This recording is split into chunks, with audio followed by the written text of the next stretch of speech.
All right, my name is Stan Hefta. I run the genomics core. I'm going to give you a little bit of a brief update on what we're doing in the genomics core. And then Kevin Shimpaw will come up and talk about the computational core, and then we'll have a committee here to talk a little. Do I? Forward arrow. Forward? Oh, and, oh, this, yeah.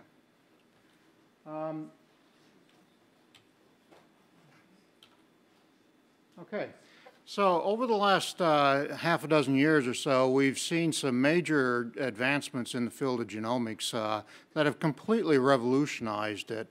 You've heard some of it today, but I can tell you, having made the shift from more of a biochemistry background to a genomics background in the mid-90s when I was with a major pharmaceutical company, the shifts have really been more pronounced lately. I can remember back at Bristol Myers, we would have a lab 2 or 3 times the size of this auditorium filled with sequencers, and that's all they did was sequence, and we have hundreds of people hired to just maintain those instruments. Now we can do all that on a very small subset of instruments.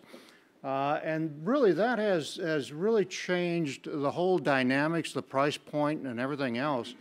And it's also brought in the concept that protein sequencing, or excuse me, sequencing of DNA is just sort of like the instrument itself is like a spectrophotometer.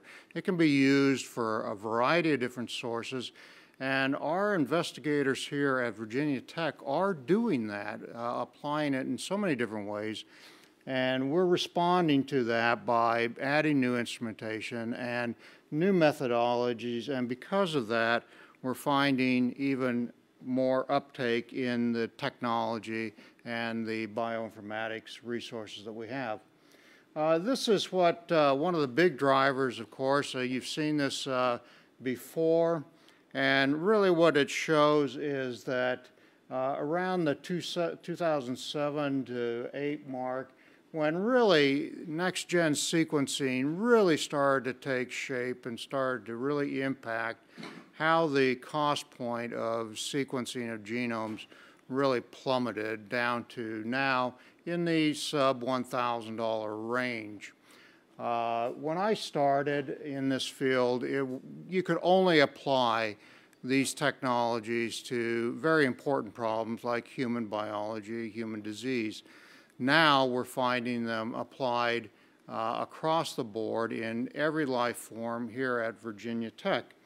And that's just shown here on this slide. These are some of the different departments that we interact with at Virginia Tech.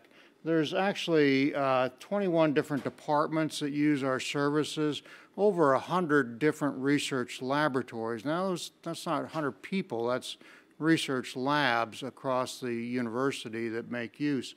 Of course, as you can imagine, the dominant users are in the life sciences, as you can see on the pie chart, but then you get into more and more use coming out of things like biomedical engineering, other areas like that, chemistry, and so forth. So we're getting a lot of work from non-traditional users of biological resource centers because they're now finding those applications. Everything used to be just on the linear sequence. What is the alphabet of the genome?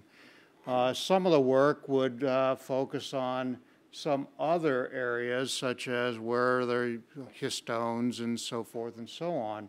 Whole genome analysis was really the craze back a few years ago. Now exome analysis has become more and more. But really, things have changed completely.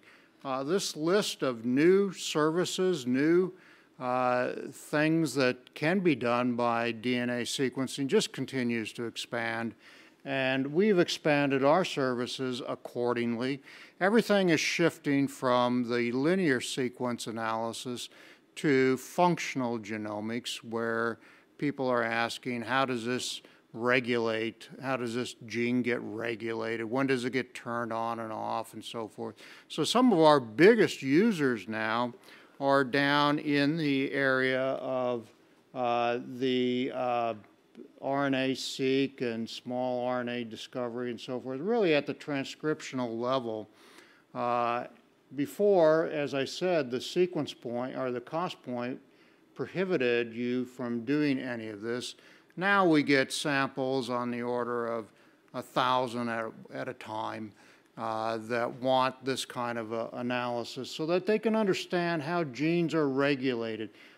We heard a little bit from David on post-translational modifications, or excuse me, epigenetic modifications such as methyl-seq and so forth. We do a lot of that. A lot of people are still focused on the express genome.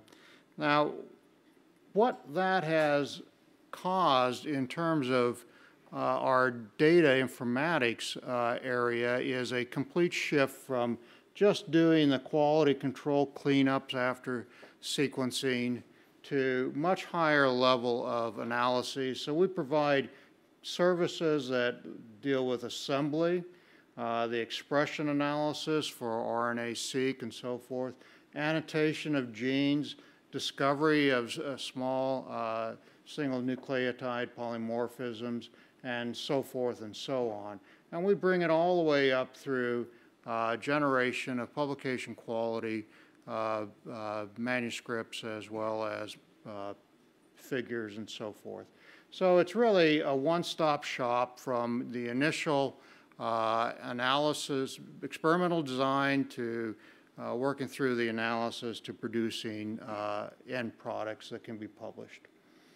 And that's just really shown here again. My key points are that our researchers really do demand that we not just focus on linear sequence, but go into all these other areas.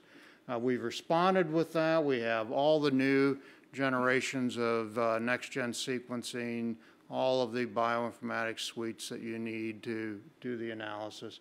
And because of that, we're enabling research across the campus.